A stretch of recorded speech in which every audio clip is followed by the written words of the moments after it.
Friends, this is doctor Monisha और आप देख रहे हैं सेल्फ लर्निंग। आज हमारा टॉपिक है growth and development and it's relationship with learning. ये टॉपिक बहुत इंपॉर्टेंट है उन सभी स्टूडेंट्स के लिए जो बीएड कर रहे हैं या बीएलएड कर रहे हैं या किसी भी तरह के टेट एग्ज़ाम जैसे कि सी टेट या यूपी टेट या एमपी टेट या फिर यूजीसी नेट की प्रिपरेशन कर रहे हैं। तो इम्पॉर्टेंट वीडियो है, लास्ट तक ज़रूर देखिएगा। अगर वीडियो पसंद आता है तो लाइक कीजिए, शेयर कीजिए और चैनल को सब्सक्राइब कीजिए। चलिए स्टार्ट करते हैं आज का video. Topic to be discuss. आज हम जिन बातों पर विचार करेंगे वो ये है मीनिंग ऑफ ग्रोथ। ग्रोथ का मतलब होता है वृद्धि, यानी वृद्धि का मतलब क्या है। कॉन्सेप्ट ऑफ डेवलपमेंट, डेवलपमेंट का मतलब होता है विकास, विकास का मतलब क्या है, क्या कॉन्सेप्ट है उसका।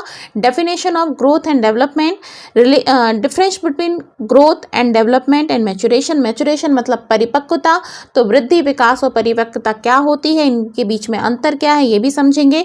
Relation of development and learning, learning यानी कि सीखना, सीखने और विकास के आपस में क्या संबंध है इसको भी हम जानेंगे। स्टेजेस ऑफ डेवलपमेंट, इसे भी हम जानेंगे, यानी कि विकास की क्या क्या अवस्थाएं हैं इसको हम देखेंगे। फैक्टर अफेक्टिंग डेवलपमेंट, ऐसे कौन से फैक्टर हैं जो डेवलपमेंट यानी विकास को अफेक्ट करते हैं। Role of teacher in growth and development, जो भी स्टूडेंट्स ये टॉपिक पढ़ रहे हैं इसका मतलब है वो कहीं ना कहीं टीचर बनने वाले हैं, तो आपको ये जानना ज़रूरी है कि ग्रोथ यानी वृद्धि और विकास में टीचर का क्या रोल होता है, किस तरीके से वो वृद्धि और विकास को आपस में संबंध रखता है या फिर वृद्धि और विकास को परिवर्तित कर सकता है किसी भी स्टूडेंट के। चलिए स्टार्ट करते हैं। फर्स्ट टॉपिक है मीनिंग ऑफ ग्रोथ। तो मीनिंग ऑफ ग्रोथ के बारे में हम जानेंगे। तो देखिए मीनिंग ऑफ ग्रोथ, ग्रोथ का मतलब होता है वृद्धि। वृद्धि का मतलब क्या होगा, धीरे धीरे बढ़ना। जैसे कि आप इस पिक्चर में देख रहे हैं, growth is one of the hallmark of a living thing. Living thing का मतलब जो भी वस्तु लिविंग है यानी कि जीवित है तो वो कहीं ना कहीं उसमें वृद्धि जरूर हो रही होगी। जैसे कि इसमें आप देख रहे हैं एक छोटा सा पौधा है जो धीरे धीरे बढ़ रहा है यानी कि उसमें वृद्धि हो रही है। चलिए, growth is generally refers to an increase in size, length, height and weight. अगर किसी वस्तु का वेट बढ़ रहा है, हाइट बढ़ रही है, इंक्रीज हो रही है, उसकी साइज इंक्रीज हो रही है, इसका मतलब है उसमें ग्रोथ हो रहा है यानी कि उसमें वृद्धि हो रही है। Growth is one of the part of development process. ये एक पार्ट है डेवलपमेंट की प्रोसेस का, यानी कि विकास की एक अवस्था का एक पार्ट है। ठीक है, growth is not a continuous process, it start with conception but end at some particular age. यानी कि वृद्धि जो है वो हमेशा नहीं होती रहती है, कि कंटिन्यूस प्रोसेस तो है लेकिन एक सर्टेन पीरियड से स्टार्ट होती है और एक सर्टेन पीरियड पर उसका अंत हो जाता है। यानी स्टार्ट होती है कंसेप्शन, कंसेप्शन का मतलब होता है कि जब भी कोई भी वस्तु, कोई भी जीव जो कंसेप्शन में आता है मतलब गर्भ धारण करता है, उस समय से उसकी वृद्धि होना स्टार्ट हो जाता है और उसके बाद एक समय तक उसकी वृद्धि होती है, उसके बाद उसकी वृद्धि खत्म हो जाती है यानी समाप्त हो जाती है। उसके बाद उसमें वृद्धि नहीं होती यानी उसकी साइज नहीं बढ़ता है। जैसे कि आपका कॉन्सेप्शन होता है, आप बच्चा गर्भ में आता है उसी समय से उसकी वृद्धि होना शुरू हो जाती है। उसके बाद में 18-20 साल तक आपकी हाइट बढ़ती है, उसके बाद फिर आपकी वृद्धि रुक जाती है। ठीक है, तो it refers to change in structure on physique only. यहाँ पर एक ही बात आती है कि इसमें किस में बात होती है, इसके स्ट्रक्चर में, मतलब आपकी फिजिक जो है, आप कैसे दिखाई देते हैं, आपकी फिजिकल जो बॉडी है उसमें चेंजेस को बताती है क्या, वृद्धि। यानी कि ग्रोथ क्या दर्शाती है कि आपकी फिजिक में किस तरीके का चेंज हो रहा है। डेफिनेशन देखेंगे हम ग्रोथ की। तो डेफिनेशन देखिए, डेफिनेशन को बताने से पहले मैं आपको दिखाऊंगी ये पिक्चर जो आप देख रहे हैं कि इसमें स्टेज 1, स्टेज 2 और स्टेज 3, 4, 4 दिया हुआ है, 5 दिया हुआ है। इसमें दिख रहे हैं आपको स्लाइटली ग्रोथ किस तरह से हो रही है। पहले 2 पत्तियां हैं, फिर उसके बाद 3 होती हैं, फिर और बढ़ती हैं, धीरे धीरे बढ़ती जाती हैं और उसमें एक फूल भी निकल आता है ना। तो अकॉर्डिंग टू हरलॉक, एक डेफिनेशन हरलॉक ने दी थी, growth is change in size, proportion, disappearance of old feature and equation of new ones. ठीक है, यहाँ पर ये बताते हैं हरलॉक जी, जो उन्होंने डेफिनेशन दी है कि अगर ग्रोथ हो रही है इसका मतलब क्या है, साइज में प्रोपोर्शन में चेंज हो रहा है, और जो आप जैसे आप पहले दिखते थे अब वैसे आप नहीं दिख रहे हैं, आपकी साइज, वेट, हाइट बढ़ गई है ना। जैसे आप अपनी बचपन की फ़ोटो निकाल कर देखिए, जब आप पैदा हुए थे आप कैसे नज़र आते थे, फिर धीरे धीरे आपकी फ़ोटो में कैसे चेंजेस आते रहे, इसका मतलब है वो दर्शाता है कि आपके अंदर वृद्धि हो रही है। According to Crow and Crow, एक डेफिनेशन क्रो एंड क्रो ने दी है, growth refers to structure and physiological change. आपके स्ट्रक्चरल, यहाँ पर स्ट्रक्चरल है, उसमें मिस हो गया है लिखना, स्ट्रक्चरल एंड फिजियोलॉजिकल चेंजेस। आपकी ग्रोथ क्या बताती है कि आपके अंदर स्ट्रक्चरल में आपकी पूरी फिजिक में किस तरीके से चेंज आ रहा है, और आपकी फिजियोलॉजिकल मतलब आपकी देह में किस तरीके से परिवर्तन हो रहा है। कॉन्सेप्ट ऑफ डेवलपमेंट, तो डेवलपमेंट को अगर हम एक लाइन में समझें तो डेवलपमेंट का अर्थ होता है डिपेंडेंसी टू ऑटोनॉमी। ऑटोनॉमी का मतलब होता है स्वायत्तता, डिपेंडेंसी का मतलब निर्भरता। तो डेवलपमेंट क्या होगा, आपका आत्मनिर्भर होना। मतलब अगर आप डिपेंडेंसी में हो तो डिपेंडेंसी से किस तरह से आप आत्मनिर्भरता की ओर चले जाते हो, उसको ही हम कहते हैं विकास होना, आपका डेवलपमेंट होना। ठीक है, meaning and concept of development, चलिए मीनिंग देख लेते हैं। डेवलपमेंट का मतलब होता है विकास। अब विकास और ग्रोथ यानी कि वृद्धि में किस प्रकार से अंतर है ये भी हम समझेंगे। तो development refers to certain changes that occur in human being between conception to death. Development एक ऐसी प्रोसेस है जो ह्यूमन बीइंग में चलती आती है जब तक कि कॉन्सेप्शन होता है और जब तक आपकी डेथ नहीं हो जाती, यानी कि एक तरीके से बूम टू टूम चलती है।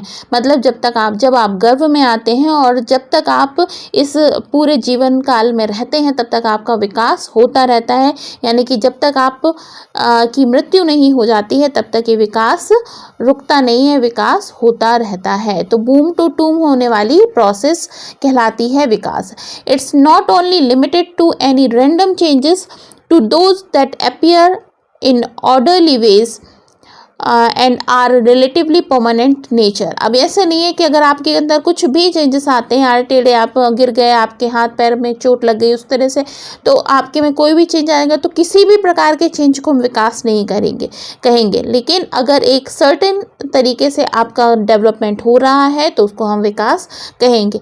The term of development refers to qualitative changes in an individual। अब यहाँ पर एक बात कही जाती है क्वालिटेटिव का मतलब होता है कि अगर कोई गुणात्मक चेंज आ रहा है आपकी पर्सनालिटी में तो उसको हम कहेंगे विकास हो रहा है। मतलब ग्रोथ जो होती है वो क्वांटिटेटिव होती है, लेकिन डेवलपमेंट जो होता है वो क्वालिटेटिव होता है। क्वांटिटी का मतलब होता है जैसे कि अगर आपकी हाइट बढ़ गई, कल आप 5 फुट के थे, आज आप 5 फुट 10 इंच के हो गए, तो 10 इंच आपकी हाइट बढ़ गई तो हम 10 इंच की ग्रोथ बताएंगे।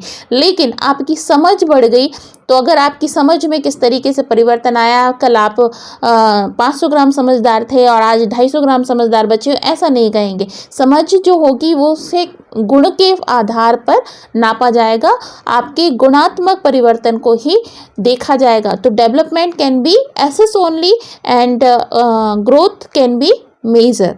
ठीक है, हम उसको माप सकते हैं, नाप सकते हैं, लेकिन डेवलपमेंट को हम असेस कर सकते हैं, उसका आकलन किया जाता है। सच एज इन पर्सनालिटी और other mental and emotional aspect. देखिए, पर्सनालिटी को, मेंटल आस्पेक्ट्स को हम डेवलपमेंट के आधार पर माप सकते हैं। नेक्स्ट हम जाते हैं टाइप्स ऑफ डेवलपमेंट। तो देखिए, टाइप्स ऑफ डेवलपमेंट में सबसे पहले आता है फिजिकल चेंज, फिजिकल डेवलपमेंट, यानी कि बहुत हद तक फिजिकल डेवलपमेंट को हम ग्रोथ के साथ में जोड़ सकते हैं। लेकिन आपकी फिजिक्स में जो चेंजेस आ रहे हैं, आप छोटे से बड़े हो रहे हैं, जो फिजिकल आपकी बॉडी में ग्रोथ हो रही है, उसको हम फिजिकल डेवलपमेंट के अंतर्गत रखते हैं। सेकेंड आता है कॉग्निटिव डेवलपमेंट। कॉग्निटिव का मतलब होता है आपकी रीजनिंग की समझ बढ़ना, आपके सोचने समझने की शक्ति बढ़ना, ज्ञान का विकास होना हिंदी में कहा जाता है इसे, यानी कि आपकी समझ, आपकी इंटेलिजेंस बढ़ना, इसको हम कहते हैं कॉग्निटिव डेवलपमेंट। नेक्स्ट आता है इमोशनल डेवलपमेंट। इमोशनल डेवलपमेंट का मतलब आता है आपकी इमोशनल, आपके मस्तिष्क में, मन में आपकी जो भावनाओं का भावनाएं उमड़ती हैं उस पर आपका कंट्रोल होना। ठीक है, अब ऐसा है ना कि अगर आप इमोशनली डेवलप्ड हैं तो इसका मतलब है आप बहुत जल्दी रोएंगे नहीं, बहुत जल्दी खुश नहीं हो जाएंगे, बहुत जल्दी आप दुखी नहीं हो जाएंगे। लेकिन आपने देखा होगा जब छोटा बच्चा होता है वो जल्दी जल्दी रो देता है, जल्दी जल्दी दुखी हो जाता है, लेकिन जैसे जैसे हमारी समझ बढ़ती है, हम डेवलप होते हैं, तो हम इमोशनली स्टेबल हो जाते हैं, बहुत जल्दी जल्दी परेशान नहीं होते। सेकेंड आता है, नेक्स्ट आता है मोरल डेवलपमेंट। मोरल डेवलपमेंट का मतलब होता है आपका वैल्यू का विकास होना, मतलब आपके समझ का विकास होना कि आप समझ सकें कि क्या सही है, क्या गलत है, आपके जीवन के कौन से ऐसे क्षेत्र हैं जिसमें आपको जाना चाहिए, कैसे ऐसे क्षेत्र हैं जिसमें आपको नहीं जाना चाहिए, दूसरों के साथ कैसे बिहेव करना चाहिए, इसका विकास भी आपका धीरे धीरे होता है। Language development. लैंग्वेज डेवलपमेंट का मतलब होता है आपकी भाषा का विकास होना। जब आप छोटे होते हैं, जब आपका जन्म होता है, आप कुछ भी बोलना नहीं जानते हैं, लेकिन धीरे धीरे आप लैंग्वेज सीखते हैं, धीरे धीरे आप बहुत सारी लैंग्वेज सीखते हैं, तो ये भी विकास क्या होता है, लैंग्वेज का डेवलपमेंट। इसके बाद में लास्ट आता है सोशल डेवलपमेंट। सोशल डेवलपमेंट का मतलब होता है आपका सामाजिक विकास होना, यानी कि आप समाज में जानें कि किस तरीके से रहा जाता है, कैसे लोगों के साथ बात की जाती है, अपने पीयर ग्रुप के साथ कैसे बात की जाती है, बड़ों के साथ कैसे आप अपना संबंध रखते हैं, बच्चों के साथ में कैसा रखते हैं, तो मतलब सोसाइटी में आपको कैसे बिहेव करना है, इस बात का ज्ञान आपको होता है। तो ये हो जाता है सोशल डेवलपमेंट। आगे बढ़ते हैं, डेवलपमेंट, ग्रोथ एंड मैच्योरेशन। अब मैच्योरेशन का मतलब होता है परिपक्वता। अब परिपक्वता का अर्थ क्या होता है? अगर आप इतने समझदार हो रहे हैं कि आप जानें कि आप क्या सही है, क्या गलत है, किस तरीके से आपको बिहेव करना चाहिए, कैसे नहीं करना चाहिए, उसको हम कहेंगे परिपक्वता, है ना। तो परिपक्वता हमेशा पॉजिटिव होती है। तो maturation is simply the process of becoming mature, developed, help facilitate to learning. अब यहाँ पर एक बात आती है, फैसिलिटेट करती है लर्निंग के लिए, यानी कि अगर आपकी आंखों में इतनी परिपक्वता नहीं होगी कि वो एक जगह ठहर जाएं, तो आप लर्न कैसे करेंगे? अगर किसी को बोलना ही नहीं आता है तो उसको आप लर्निंग कैसे सिखाएंगे? तो परिपक्वता क्या होती है? ग्रोथ और डेवलपमेंट के बीच की कड़ी होती है जो आपको परिपक्व बनाएगी ताकि आप लर्निंग कर सकें, आप मैच्योर हों ताकि आप आगे बढ़ सकें। नेक्स्ट आता है डेवलपमेंट, ग्रोथ एंड मैच्योरेशन। दोनों में, तीनों में संबंध क्या है, क्या चीज़ है जो इन तीनों को एक साथ जोड़ती है? तो देखिए, maturation is a physical, intellectual और emotional process of development. It's highly related to heredity. अब यहाँ पर ये हेरिडिटी के साथ में जुड़ी हुई होती है। हेरिडिटी का मतलब होता है वंशानुगत क्रम। आपके जीन्स में जिस तरीके के गुण होते हैं वैसे ही आपके अंदर भी आते हैं, बहुत प्रभाव पड़ता है, जेनेटिक इफेक्ट होता है। जेनेटिक इफेक्ट के कारण आपके स्वभाव में परिवर्तन आता है, आपके सोचने समझने की शक्ति वैसी ही होती है जिस तरह से आपके पिता सोचते थे, आपके पिता के पिता सोचते थे, उस तरीके के बहुत असर आपके जीवन में आते हैं। अगर वो क्विक लर्नर थे, बहुत अच्छी समझ रखते थे, तो आपके अंदर भी वो गुण आएंगे। अगर वो बहुत जल्दी परिपक्व हो गए थे अपने जीवन में, तो आपके अंदर भी बहुत जल्दी परिपक्वता के गुण आएंगे। तो बहुत हद तक मैच्योरिटी जो है वो किससे निर्भर करती है? हेरिडिटी से। लेकिन मैंने ये बात बोली है कि इस हाईली रिलेटेड टू हेरिडिटी, इसका मतलब ये नहीं है कि केवल हेरिडिटी काम करेगी, नहीं, यहाँ पर केवल हेरिडिटी काम नहीं करेगी, बहुत सारे अदर फैक्टर भी काम करेंगे, लेकिन एक हेरिडिटी भी एक इम्पॉर्टेंट फैक्टर है जो मैच्योरेशन में काम करता है। नेक्स्ट आता है growth is qualitative process, quantitative process and development is qualitative process.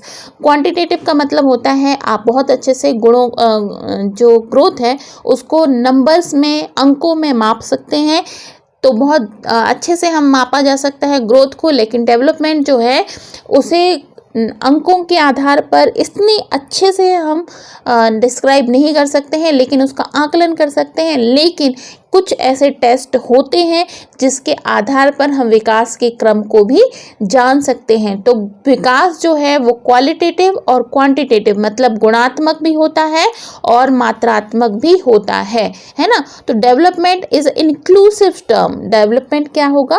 Inclusive term मतलब समावेशी टर्म है जिसके अंतर्गत ग्रोथ भी आती है और मैचुरेशन भी आता है। तो डेवलपमेंट अपने अंदर समाहित करता है ग्रोथ को और मैचुरेशन को।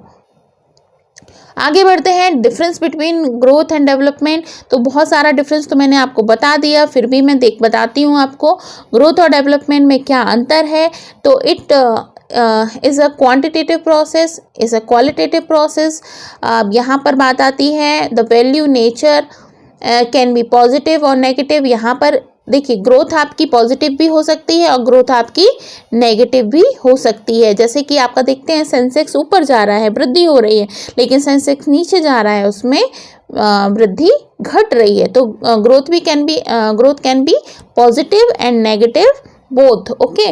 बट यहाँ पर वैल्यू जो है विकास जो है वो क्या होगा? केवल पॉजिटिव होगा।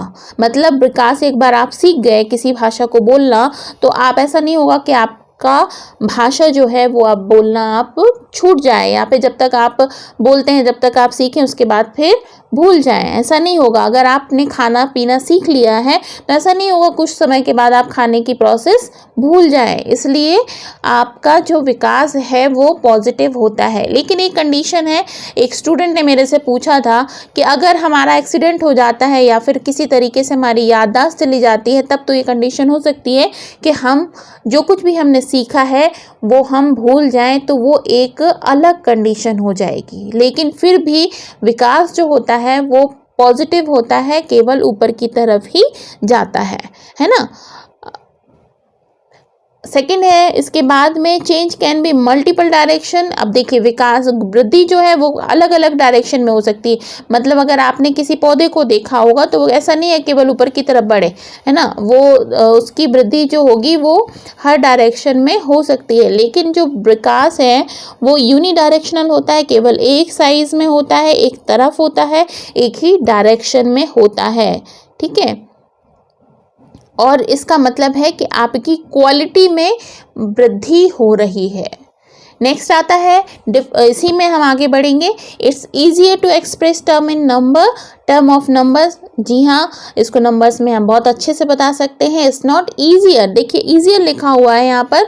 It's not so easier to express in term of number, ranking is more effective. यहाँ पर हम एसेस कर सकते हैं, लेकिन बहुत सारे ऐसे टेस्ट बने हुए हैं साइकोलॉजी के अंदर जिसमें हम विकास को भी नंबर्स के फॉर्म में या फिर बहुत हद तक नंबर्स के फॉर्म में देख सकते हैं। लेकिन ये प्रोसेस बहुत कठिन होती है, इतना इजी नहीं होता है।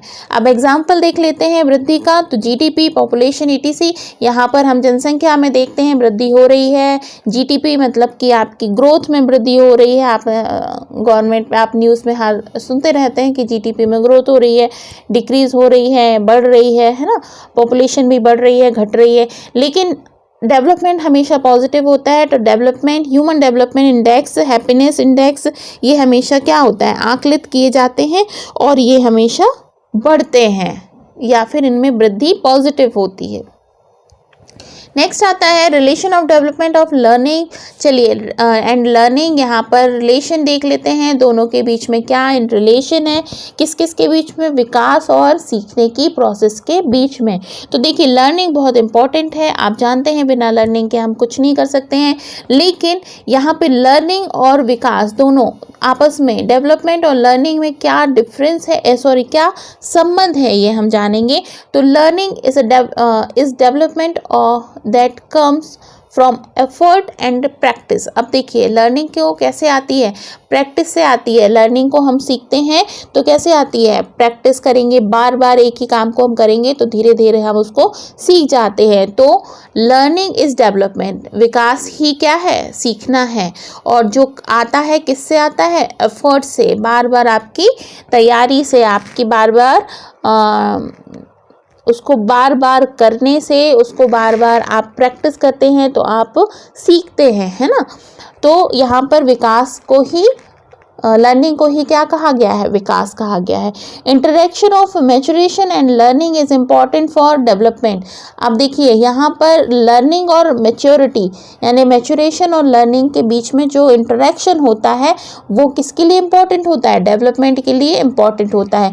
यानी कि अगर आप परिपक्वता के साथ किसी भी चीज़ को सीखते हैं, बार बार उसमें प्रयास करते हैं, प्रैक्टिस करते हैं, सतत निरंतर प्रयास करते हैं, तो आपका विकास हो जाता है। सपोज जैसे आप किसी भाषा को सीखना चाहते हैं तो आपको भाषा सीखने के लिए क्या करना पड़ेगा, आपको कंटिन्यूसली उस भाषा के प्रति आपकी जो तैयारी है या आपकी प्रैक्टिस है, आपकी निरंतर जो क्रियाविधि है उसको बढ़ाना पड़ेगा, तब आप उस भाषा को अच्छे से सीख जाएंगे। और जब आप उस भाषा को सीख जाएंगे तो आप मैच्योर कहलाएंगे उस भाषा के लिए। ठीक है, आगे बढ़ते हैं। Development takes place in all aspect. यहाँ पर बात आ जाती है डेवलपमेंट हर जगह पर अपनी मौजूदगी रखता है, चाहे आप किसी भी एस्पेक्ट में चले जाएं लर्निंग के।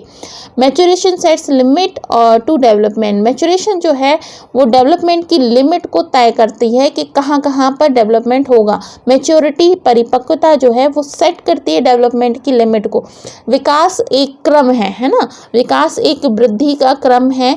अगर हम उस पर लिमिट नहीं रखेंगे तो किसी भी क्षेत्र में बढ़ जाएगा। सपोज अगर आपको अपने जो गोल्स हैं उस पर लिमिट नहीं रखी जाएगी, अगर आप ऐसे करेंगे तो आप किसी भी दिशा में भटक सकते हैं। इसलिए मैच्योरेशन परिपक्वता आपके अंदर लिमिट तय करती है कि आपको किस क्षेत्र में अपने विकास के क्रम को बढ़ाना है। आगे बढ़ते हैं। Therefore, maturation and learning works together, promote to development of an individual. Opposite said by Piaget. He said development proceed to learning. यहाँ पर पियाजे का कोट किया है मैंने। पियाजे ने कहा था कि जो डेवलपमेंट है वो लर्निंग को प्रोसीड करता है, मतलब पहले आपका विकास होता है उसके बाद फिर आप सीखते हैं। लेकिन यहाँ पर एक बात पहले कही गई है कि लर्निंग और डेवलपमेंट जो है या मैच्योरेशन जो है वो एक साथ साइमल्टेनियसली काम करता है। लेकिन पियाजे ने इसके अपोजिट बात कही है। उन्होंने ये कहा है कि पहले विकास होता है उसके बाद फिर लर्निंग होती है। चलिए, ये उनकी बातें हैं, दोनों के अपने अपने विचार हैं, अपने अपने तर्क हैं, कोई भी सही कोई भी गलत हम नहीं कह सकते हैं। ठीक है, इस पर पियाजे की थ्योरी हम नेक्स्ट एपिसोड्स में, नेक्स्ट वीडियोस में पढ़ेंगे, उस पर आप ध्यान से उसको समझिएगा। नेक्स्ट आता है स्टेजेस ऑफ लर्निंग या स्टेजेस ऑफ डेवलपमेंट। बहुत इंपॉर्टेंट है, लेकिन ये एक जनरल फैक्टर है। ठीक है, अलग अलग साइकोलॉजिस्ट ने अपने अपने अलग अलग विचार दिए हैं जिस पर हम बात करेंगे आगे। यहाँ पर एक बात होती है, एक जनरल फैक्टर देख लेते हैं हम स्टेज का। तो फर्स्ट आता है प्रीनेटल पीरियड। प्रीनेटल पीरियड का मतलब होता है गर्भधारण से आपके जन्म तक, जब आपका कॉन्सेप्शन होता है बच्चे का गर्भ में और उसका जब जन्म हो जाता है तो कंटिन्यूसली विकास की प्रोसेस होती है। लगभग 9 मंथ का टाइम रहता है जिसमें आपका कॉन्सेप्शन से बर्थ होता है, कंटिन्यूसली विकास उसमें होता रहता है। सेकेंड आती है इन्फेंसी स्टेज। जो इन्फेंसी स्टेज होती है बर्थ से लेकर 2 साल तक। ये इस साल में जो बच्चा है वो सेंसरी बेस्ड डेवलप होता है, मतलब सेंसों के हिसाब से हर चीज़ को वो मुंह में रखता है, हर चीज़ को अपनी इंद्रियों से जानने या समझने की कोशिश करता है, स्पर्श को पहचानता है, हर चीज़ को मुंह में रखकर वो समझता है कि किस तरीके की वो चीज़ है। तो हर चीज़ में विकास कहाँ से होता है, सेंसों के आधार पर होता है। अर्ली चाइल्डहुड का मतलब होता है टॉय एज भी इसको कहते हैं। जब 2 से 6 वर्ष का बच्चा होता है इसको अर्ली चाइल्डहुड कहते हैं। इसमें बच्चा सेल्फ सेंटर्ड होता है, अपने आप से को इम्पोर्टेंस देता है, अपने आप को महत्वपूर्ण समझता है, और उस वक्त जो विकास होता है उसको कहा जाता है अर्ली चाइल्डहुड। लेटर चाइल्डहुड में आते हैं। लेटर चाइल्डहुड यानी 6 से 12 वर्ष का समय, जिसमें बच्चा ट्रबलसम एज में होता है, मतलब खैर उसका इंटरेक्शन होता है अपने पीयर ग्रुप के साथ, अपने साथियों के साथ में दोस्तियां होती हैं, उसकी फ्रेंड्स बनते हैं, लेकिन झगड़े भी बहुत होते हैं, इसलिए इसको ट्रबलसम एज कहते हैं। इसमें बच्चा बार बार छोटी छोटी बातों पर झगड़ता है, लड़ाइयाँ करता है। ठीक है, नेक्स्ट आती है एडोलेसेंस। एडोलेसेंस का मतलब होता है 13 से 19 वर्ष, यानी 13 to 19। तो टीन शब्द आता है यहाँ पर। टीन का अर्थ होता है टीनेज से, तो इसी को टीनेज भी कहा जाता है। आइडेंटिटी क्राइसिस की ये बात होती है, इसमें बच्चे को लगता है कि वो इम्पॉर्टेंट है, लोग उसे समझ नहीं रहे हैं, उसकी इम्पोर्टेंस नहीं समझ रहे हैं, उसको भी उतनी इम्पोर्टेंस मिलनी चाहिए जितनी कि बाकियों को, घर के बड़ों को मिलती है। इसलिए बच्चा परेशान रहता है, आइडेंटिटी के लिए, अपने अस्तित्व के लिए जूझता है उस वक्त, इसलिए इसको तूफान की अवस्था भी कहा है स्टैंडी हॉल ने। नेक्स्ट आता है the most important theory of development. बहुत इंपॉर्टेंट थ्योरी हैं, इनको हम सभी थ्योरीज़ को आगे आने वाले वीडियोस में पढ़ेंगे। फैराडे, पियाजे, एरिक्सन, कोहलबर्ग, बॉलवेज और बंडूरास की थ्योरी हैं, ये बहुत इंपॉर्टेंट है। बीएड के स्टूडेंट्स को सभी थ्योरी के बारे में डिटेल में पढ़ना होता है, लेकिन जो कॉम्पिटिटिव एग्ज़ाम की तैयारी कर रहे हैं उन बच्चों को इनके क्वेश्चंस के बारे में समझना होता है। तो बहुत ज़रूरी है कि आप धीरे धीरे इन सारी थ्योरीज़ को पढ़ें। हम वीडियोस में सारी थ्योरीज़ को बहुत डिटेल में आगे पढ़ेंगे। फैक्टर इन्फ्लुएंसिंग डेवलपमेंट, कौन से ऐसे फैक्टर्स हैं जो डेवलपमेंट को इफेक्ट करते हैं? तो इंटरनल फैक्टर है, एक्सटर्नल फैक्टर है, कुछ आंतरिक फैक्टर्स होते हैं जो इफेक्ट करते हैं और कुछ बाहरी फैक्टर्स होते हैं जो इफेक्ट करते हैं विकास को। चलिए देख लेते हैं आंतरिक फैक्टर्स कौन कौन से हैं। तो हेरिडिटी फैक्टर फर्स्ट आता है। हेरिडिटी यानी कि वंशानुगत क्रम के वजह से आपके अंदर जो फैक्टर्स आते हैं, आपने देखा होगा कुछ बच्चे बहुत जल्दी क्विक लर्नर होते हैं, बहुत तेज़ी से सीखते हैं। तो आपने अगर उनकी हिस्ट्री देखी हो तो उनके फादर, उनके ग्रैंडफादर के अंदर भी वही क्विक लर्निंग की प्रोसेस होती है। आप आदतें भी देखते हैं जो हेरिडिटी के साथ में उनके अंदर आती हैं। Biological constitutional factor, biological factors होते हैं, मतलब आपके शरीर का विकास किस तरीके से हो रहा है, आपकी ग्रोथ कैसी हो रही है, उसके कारण से भी आपके विकास पर असर होता है। मतलब सपोज़ आप बीमार रहते हैं या फिर आपके शरीर में किसी भी तरीके की व्याधि है, तो विकास जो इफ़ेक्ट होगा उसका विकास आपकी बॉडी का नहीं हो पाएगा। इंटेलिजेंस, आपकी बुद्धि कैसी है, आपकी सोचने समझने की शक्ति कैसी है, इंटेलिजेंस पावर कैसी है, अगर अच्छी है तो विकास तेज़ी से होगा। अगर आपकी बुद्धि में थोड़ी कमी है या डल है तो आपका विकास उससे प्रभावित होगा। नेक्स्ट आता है इमोशनल मैच्योरिटी डेवलपमेंट। अब देखिए बात यह है, कई सारे बच्चे बहुत भावुक होते हैं, बहुत जल्दी जल्दी रोते हैं, बहुत जल्दी जल्दी परेशान हो जाते हैं, बहुत जल्दी उन्हें गुस्सा आता है और उन सभी के कारण से उसका विकास नहीं हो पाता है। अगर एक बच्चा है जो खुश रहता है, लोगों के साथ में मज़े से रहता है और अपनी चीज़ों को शेयर करता है, अपने इमोशन पर कंट्रोल करता है, तो वो देखो वो बच्चा बहुत तेज़ी से विकसित होता है।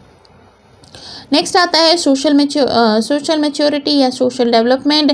तो अगर आपका जो घर है वो ऐसे क्षेत्र में है जहाँ पर जो सोशल एरिया है या फिर सोसाइटी है वो बहुत अच्छी है, बहुत पढ़े लिखे समझदार लोग रहते हैं, अच्छे से आपका प्लेग्राउंड है, खेलने की व्यवस्था है, अच्छे से दोस्त हैं, पढ़े लिखे समाज में आप रहते हैं, तो विकास उस तरह से होगा। लेकिन आपका अगर बच्चा ऐसे समाज में रह रहा है जहाँ पर जो लोग हैं बहुत शिक्षित नहीं हैं या फिर बहुत आगे नहीं बढ़े हुए हैं, बैकवर्ड क्लासेस के हैं, बैकवर्ड एरियाज़ के हैं, जहाँ पर शिक्षा और स्वास्थ्य की व्यवस्थाएं अच्छे से नहीं हैं, तो विकास भी प्रभावित होगा, इंडिविजुअल विकास भी प्रभावित होगा। तो सोसाइटी का भी बहुत असर होता है विकास के अंदर और उसी की वजह से बच्चे का मानसिक स्तर भी बदलता है, मानसिक स्तर भी चेंज हो जाता है।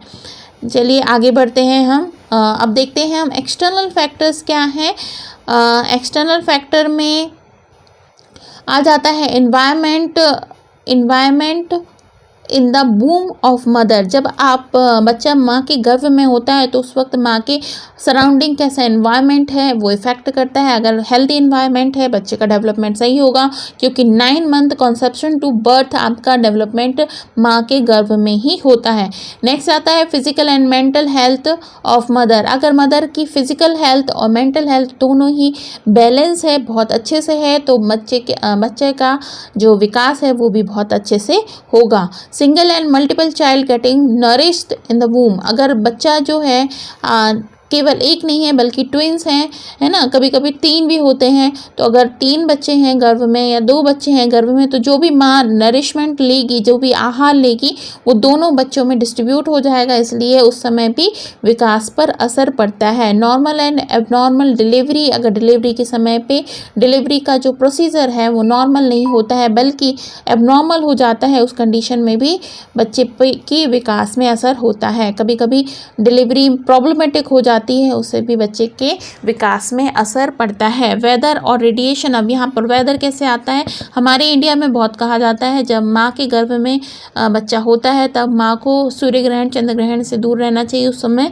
बाहर नहीं निकलना चाहिए, क्योंकि ये रेडिएशन के असर होते हैं जिसका असर बच्चे पर पड़ता है। नेक्स्ट आता है the quality and the quantity of nourishment received by mother. अब बच्चा जब माँ के गर्भ में है तो माँ जो किस तरीके का खाना खा रही है और कितनी क्वांटिटी में खा रही है, उसका असर भी उसके बच्चे के डेवलपमेंट पर होता है। Any damage of the baby in the boom, अगर बच्चा गर्भ में है उस समय अगर उसको किसी भी तरीके के माँ को किसी तरीके की चोट लग जाती है तो उसका असर भी बच्चे के विकास पर होता है। सोशल एनवायरनमेंट की बात आ जाती है। अब यहाँ पर सारे एक्सटर्नल फैक्टर हैं कि बाहर आप किस तरीके से रह रहे हैं, आपकी जो सोसाइटी है वो कैसी है। अगर सोसाइटी अच्छी है, ग्रोथ हो रही है सोसाइटी में रहने वाले लोग पढ़े लिखे हैं, समझदार हैं, तो बच्चे का ग्रोथ बहुत अच्छे से होता है। लेकिन अगर सोसाइटी अच्छी नहीं है, सोसाइटी में लोग जो हैं वो अशिक्षित हैं, इलिटरेट हैं, तो बच्चे की ग्रोथ में बहुत ज़्यादा या डेवलपमेंट में असर पड़ता है। फैमिली इकोनॉमिकल कंडीशन, अगर आपकी फैमिली है वेल बीइंग है, अच्छे से आपकी ज़रूरतों की पूरी पूर्ति हो रही है आपकी फैमिली की इकोनॉमिकल कंडीशन से, तो आपकी ग्रोथ और डेवलपमेंट अच्छे से होगा। लेकिन इकोनॉमिकल कंडीशन सही नहीं है तो ग्रोथ में असर आता है। नेक्स्ट आता है नेबरहुड एंड सराउंडिंग, आप जिस तरीके से अपने नेबर्स कैसे हैं उसका असर पड़ता है। The quality of schooling, school कैसा है उसका असर पड़ता है। आपके पीयर ग्रुप मतलब आपके दोस्त कैसे हैं उसका असर पड़ता है। ट्रीटमेंट कैसा मिल रहा है आपको, आपकी बीमारी पर आपको और आपकी फैमिली को, उसका असर पड़ता है। एजुकेशन यानी शिक्षा कैसी मिल रही है उसका असर पड़ता है। गवर्नमेंट की लॉज कैसे हैं, अगर गवर्नमेंट बहुत स्ट्रिक्ट है तो आपका डेवलपमेंट उस तरह से होगा, अगर बहुत लिबरल है तो उस तरह से होगा। तो ये सारे फैक्टर्स काम करते हैं एक इंडिविजुअल के डेवलपमेंट पर। So role of teacher in growth and development, अगर आप टीचर हैं तो आप किस तरीके से ग्रोथ और डेवलपमेंट को प्रभावित करेंगे अपने स्टूडेंट की। तो a teacher should therefore make effort to promote a sense of well being in the children by developing an interest among them in the physical culture program of the school. आप physically cultural ऐसे कुछ programmes करेंगे जो आपके बच्चे के, आपके students के डेवलपमेंट को प्रभावित करेगा। आप उसको सिखाएंगे क्या सही है क्या गलत है, ताकि उसकी जो सारे स्टेजेस हैं जो डेवलपमेंट के, उन स्टेजेस पर आप बच्चे का डेवलपमेंट कर सकें। तो ये आज का वीडियो था। आई होप आपको वीडियो पसंद आया होगा, और पसंद आया है तो प्लीज़ इसे लाइक कीजिए, चैनल को सब्सक्राइब कीजिए, अपने दोस्तों के साथ शेयर कीजिए। फेसबुक पर सेल्फ लर्निंग का एक पेज है जिसे आप शेयर कर सकते हैं, उसका ज्वाइन कर सकते हैं। इंस्टाग्राम पर भी आपको मिलेगा, और टेलीग्राम चैनल पर भी मैं ये सारे नोट्स उसमें डाल देती हूँ, तो आप टेलीग्राम चैनल को भी ज्वाइन कर सकते हैं। So that's all from my side in this video. I hope आपको ये वीडियो बहुत अच्छा लगा होगा। अच्छा लगा हो तो प्लीज़ लाइक कीजिएगा। सो मिलती हूँ बहुत जल्द नेक्स्ट वीडियो में, तब तक अपना ख्याल रखिए। Bye bye.